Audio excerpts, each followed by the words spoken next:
morning, everyone. Thank you for hanging in there. Apologize for the delayed start and appreciate your presence and your interest. And Rob Bonta, California Attorney General, we're here in Oakland to make an important announcement. Before I make that announcement, I want to first say thank you to my Civil Rights Enforcement Section team at the California Department of Justice, who does this important work every day, ensuring constitutional policing, launching and pursuing pattern and practice cases to make sure that law enforcement agencies and departments throughout the state are fully compliant with the law, following and honoring the civil rights and legal rights of the individuals who they keep safe. And we deeply believe that the two goals, on the one hand, ensuring public safety of our communities, on the other, ensuring that the civil rights and constitutional rights of our community members are honored and protected and defended. They go hand in hand. They're not mutually exclusive. And today, because of the work of our skilled attorneys, our special agents, our legal support staff who work each and every day to protect those civil rights and those constitutional rights, we're making an important announcement. And, you know, we know that it is absolutely critical for law enforcement to enforce the law, keep us safe, and also to uphold the law and to follow the law. When that doesn't happen uniformly, when some communities don't feel like they're being treated equitably, that their rights are being violated, their constitutional rights, their civil rights, when they feel like they're being discriminated against, it contributes to distrust in our communities and hurts public safety. Public safety is built on trust. Trust generates safety. Safety generates trust. We need a solid foundation of trust for there to be the public safety that we want, that we deserve in our communities throughout the state of California. And unfortunately, we're here today because there may well have been a breach of trust in the Antioch Police Department. We are launching a pattern and practice investigation into the Antioch Police Department after multiple and long-standing concerns, complaints, data that is absolutely concerning and needs attention. We are launching this investigation. We've seen data that shows spikes in excessive force in the Antioch Police Department, more than other local police departments nearby and in the region. We've seen the excessive force have a disparate impact on those communities of color, including black community members. We've seen community members complain and complain again about the use of force, the use of canines as well. And of course, very publicly, very shockingly, and very recently, we have seen the text scandals. We've all looked at, read with pain and concern the racist text exchange that has occurred in the Antioch Police Department. I think nearly 20% of the police department is involved in sending texts, nearly half of the police department involved in receiving those texts. And those texts are hard to read. They are racist, they are homophobic, they are misogynist, and they aren't just comments unrelated to official duties. They are directly related to official duties, including the use of force. So it's very disturbing, very concerning when we see data, texts, evidence, indications of the potential habitual and consistent violation of the civil rights of community members in our state. It's our time to get involved. And so we're getting involved. We're moving in with our pattern and practice case. We're going to get to the bottom of what's happening in the Antioch Police Department. We're going to go wherever the facts take us and identify what's happening, who's doing it, what patterns, what practices. And we have been here before. This is what we do. This is a duty and a legal obligation that the people of California have given us, and we take it very seriously. And you know that we've been involved in places like Bakersfield, Kern County. We have an investigation right now in the LA Sheriff's Department. We're in Santa Clara County Sheriff's Department. And so now we are in the Antioch Police Department. And we will investigate, identify. The hope is that whatever we find, if we find violations of civil rights, constitutional rights, we will initiate and implement corrective action to get Antioch Police Department on track to keep the community safe on the one hand, while honoring civil rights, while honoring constitutional rights. That usually takes the form of a consent decree in court, if we can get there, working with the Antioch Police Department. So a court and an independent monitor will oversee the changes, the reforms, the corrective action that the Antioch Police Department will take, and that will be enforced over a period of time to ensure the ongoing consistent commitment to change and reform that is necessary. But we're just getting started. We're at the beginning of the case. We, of course, have some information, data, and, of course, texts available to us. We know that there's also been other law enforcement agencies that have conducted and are continuing to conduct investigations. Those investigations are different than ours. The FBI and the Contra Costa County District Attorney's Office are engaged in a criminal investigation into specific individuals, members of the Antioch Police Department, for specific actions. Again, those are criminal. Our case, our action, our investigation is a civil investigation that will look at patterns and practices of conduct within the Antioch Police Department and identify if laws are being broken, rights are being violated, and get them on corrective action if so. So, we are at a place here where we have no patience for violations of civil rights, of constitutional rights, of the habitual and consistent violation of community members' rights based on race, based on gender, based on sexual orientation. It's unacceptable. We cannot have that. And the early indications that we've seen here in Antioch raise significant red flags, which is why we are launching this investigation. The people of Antioch deserve safety and their civil rights to be protected and defended. That is not a lot to ask. From what we have seen so far, it does not appear that that's happening. But we will look. We will get the data ourselves. We will conduct our own investigation and determine what's happening and what, if any, action must take place going forward. And these cases really rely on their success and their comprehensiveness, their thoroughness, rely on the engagement of the public. So let me say this to members of the public, community organizations, local officials, oversight entities. We welcome information that you have, concerns, complaints, specifics, evidence, examples of what might have been violations of civil rights and constitutional rights, interactions with the police department. Send that to us, please. Email it to us at police-practices@doj.ca.gov, police-practices@doj.ca.gov. In addition to English, members of the public can send information to us in Spanish and in other languages, and we will consider the information that you provide. It will be part of our investigation. And so, again, the success of these investigations rely on, are enhanced by the engagement of community members. You can be part of the solution. You can be part of change if it's needed and necessary. We need to hear from you. So reach out to us and share what you have, the experiences, the examples that you can provide to us.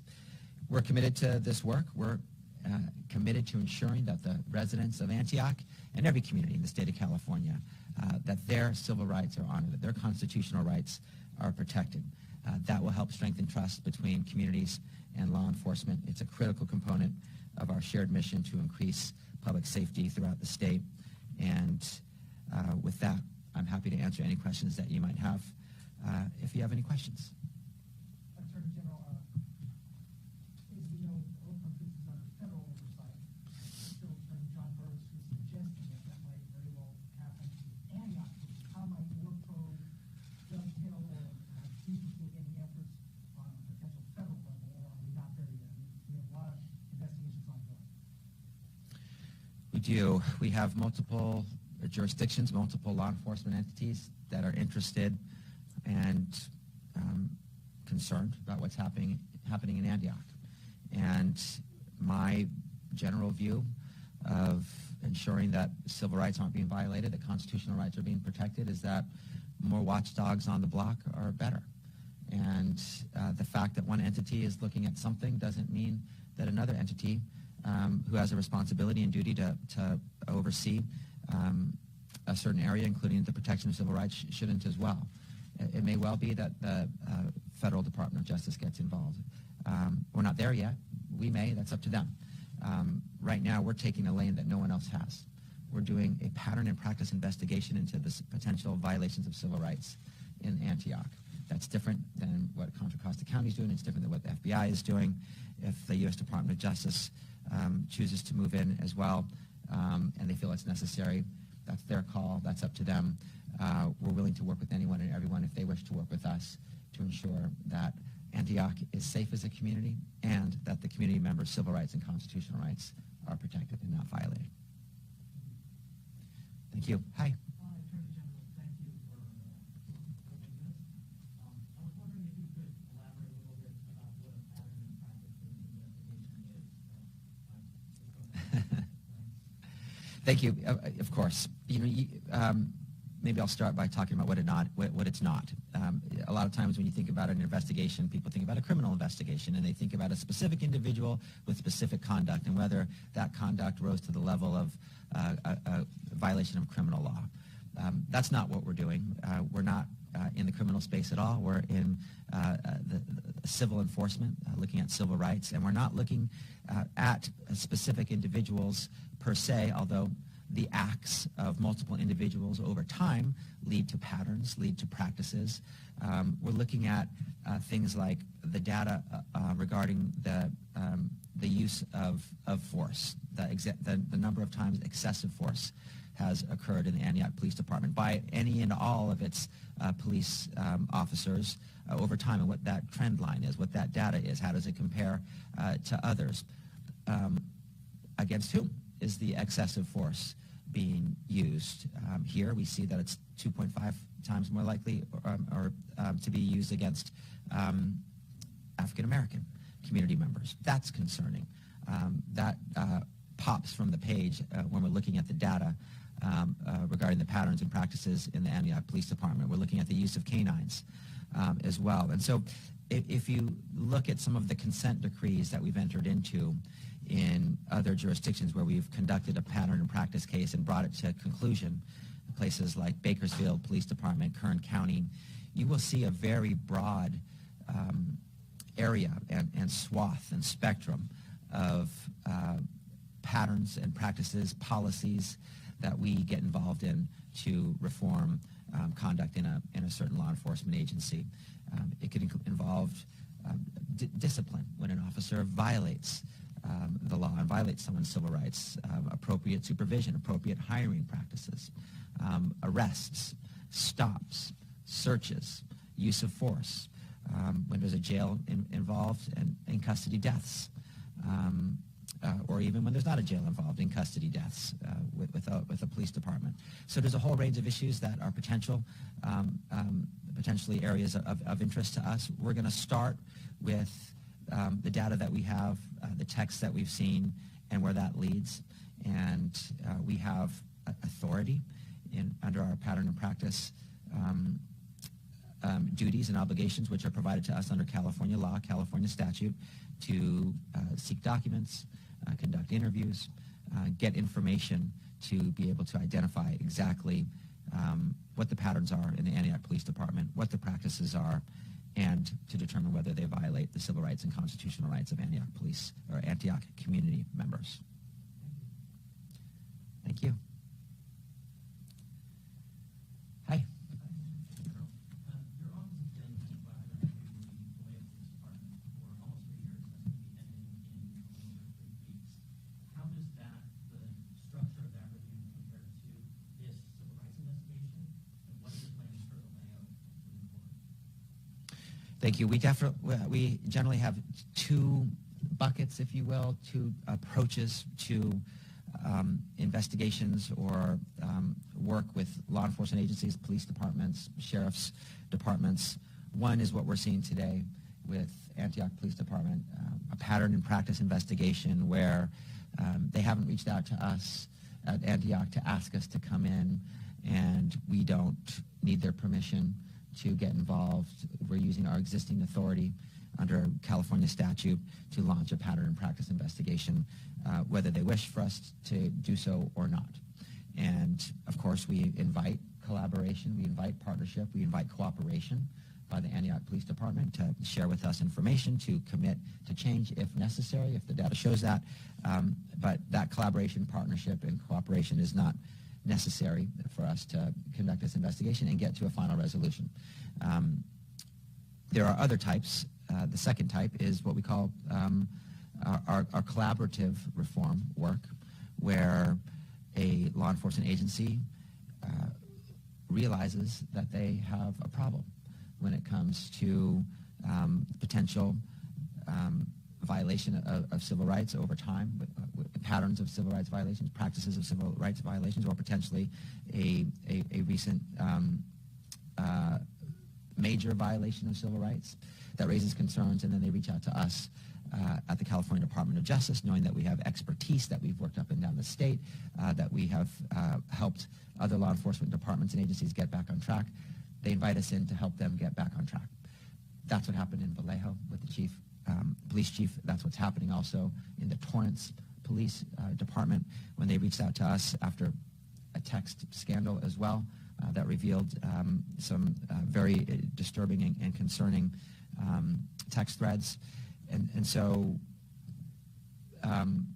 we had the collaborative reform approach in Vallejo. The police chief that we worked with on that is not there anymore. And so we're going to have to determine what happens next. Our interest and focus on Vallejo, its practices and policies, has not changed. What may change is how we are involved in shaping and reforming those policies. If there's an opportunity for ongoing collaborative reform work, we invite that. If there's a opportunity for another type of approach, including a pattern and practice investigation, that's on the table as well. Thank you. Hi. Hi. I think when a lot of people saw those texts, they had an emotional reaction. Can you talk about how your thinking has changed since when you saw those texts and what your reaction was? Was it like, oh wow, we can do this, how do we can do an investigation, how do we do it? Or, and what was the time, like, why did it take so long to announce this investigation? Not so long, but I mean, I'll say I joined the people that you're referring to in having an emotional, visceral, guttural reaction. I was disgusted. It was painful. It was awful to see what was said, the racism, the misogyny, the homophobia shared so casually amongst those whose duty it is to keep us safe, to protect us, and to honor, recognize, protect our civil rights and our constitutional rights, and to see those very clear and unhidden expressions of racism, misogyny, and homophobia connected to official duties. It was very disturbing. And my reaction was, we have a duty as the Attorney General and the California Department of Justice to ensure that the people of Antioch's civil rights and constitutional rights are not being violated by their police department. That is why we have been given pattern and practice duties. And so every case is different. And the Antioch Police Department was already squarely on our radar because of, separate from any texts, because of the data and evidence around the use of force, disparate impact based on race, deaths in custody, and other data points. The text thread was a new and painful addition to the set of evidence and data that we were considering.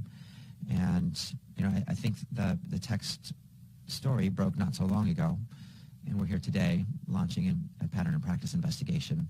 So, and Antioch has been a police department of concern for us, and obviously not just for us, Contra Costa County, FBI, and perhaps others.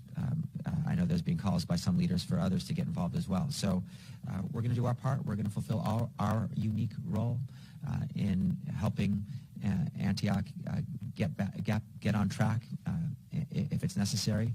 Based on what we've seen so far, we have serious concerns, and there's a lot of red flags. And we are eager to protect and defend the civil rights of the people of Antioch and ensure that they have a police department that keeps them safe and honors their civil rights at the same time.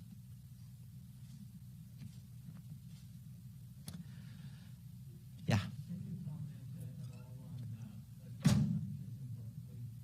Familiar with the text message scandal in the Berkeley Police Department with the sergeant on the bike unit? Vaguely. And so I think we've unfortunately seen a number of different texting scandals or revelations throughout our state, Torrance, Berkeley, Antioch, and that is a source of information, evidence that could lead us to be involved in some sort of action or appropriate action by the appropriate law enforcement agency. We're seeing here in Antioch widespread texting among a broad swath of the police force. There's about 100 police officers in Antioch, and I think 17 were involved in sending the texts. Half were involved in receiving them. That is suggestive, indicative, evidence of a pattern in practice. One individual sending one text to one or multiple texts to another individual might not rise to the level of a pattern in practice, but might need discipline, action, accountability in some other form. We'd have to determine that based on the specific facts and circumstances of that case. Thank you. Thank you. Was this where the text was pushed over the edge for you? To kind of a straw that overcame the fact that I wouldn't say that, although, like I said, the texts, like they did for so many, were painful and hurtful and visceral. I wouldn't say it was the final straw. We may well have been here anyway. Perhaps it sped up the launch, but I think we were, based on what we were seeing, well on our way towards a pattern and practice investigation.